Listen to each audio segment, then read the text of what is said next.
गंगापूर शिवारात अमानुष अत्याचारानंतर 55 वर्षीय महिलेचा निर्घृण खून, 12 तासात आरोपी जेरबंद, स्थानिक गुन्हे शाखा व विसरवाडी पोलिसांची धडाकेबाज कामगिरी।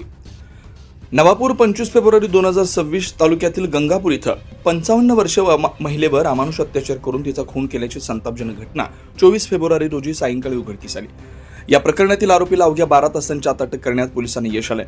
जिल्हा पोलिसांच्या तत्परतेचं कौतुक होत आहे। गंगापूर ते नानगीपाडा रस्त्यालगत असलेल्या शेतात संबंधित महिला गंभीर जखमी अवस्थेत आढळून आली।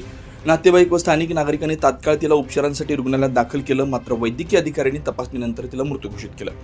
या घटनेप्रकरणी विसरवाडी पोलीस ठाण्यात गुन्हा रजिस्टर क्रमांक 116/26 अन्वये भारतीय न्याय संहिता कलम 103(1)66 प्रमाणे गुन्हा दाखल करण्यात आला। आरोपी फरार। पोलिसांची तातडीने शोध मोहीम। तपासादरम्यान गंगापूर येथील मनील छगन नाईक उर्फ टायबू वय 23 यांना गुन्हा केल्याचं निष्पन्न झालंय। घटनेनंतर तो गावातून फरार झाला होता। घटनेचं गांभीर्य लक्षात घेऊन नंदुरबार जिल्हा पोलीस अधीक्षक श्री श्रवण दत्त यस यांनी स्थानिक गुन्हे शाखेला तात्काळ कारवाईचे आदेश दिले। पोलीस निरीक्षक हेमंत पाटील यांच्या मार्गदर्शनाखाली पथकानं आरोपीचा शोध सुरू केला। रेल्वे स्थानकातून अटक। गुप्त माहितीच्या आधारे आरोपी चिंचपाडा रेल्वे स्थानक परिसरातून पळून जाण्याच्या तयारीत असल्याचं समजलं।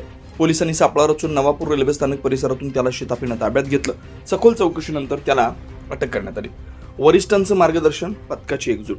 कारवाई पोलीस अधीक्षक श्रवण दत्त यस, अप्पर पोलीस अधीक्षक आशित कांबळे, उपविभागीय पोलीस अधिकारी संजय महाजन यांच्या मार्गदर्शनाखाली पार पडले। स्थानिक गुन्हे शाखा व विसरवाडी पोलीस ठाण्याचे पोलीस निरीक्षक नरेंद्र साबळे, LCB उपनिरीक्षक मुकेश पवार, विकास गुंजाळ, विसरवाडी पोलीस ठाण्याचे पोलीस उपनिरीक्षक देविदास वडघुले, राकेश वसावे यांच्या संयुक्त पथकानं समन्वयानं काम करत अल्पावधीत आरोपीला जेरबंद केलं। घटनेमुळे परिसरात संतापाची भावना व्यक्त होते। पुढील तपास सुरू आहे।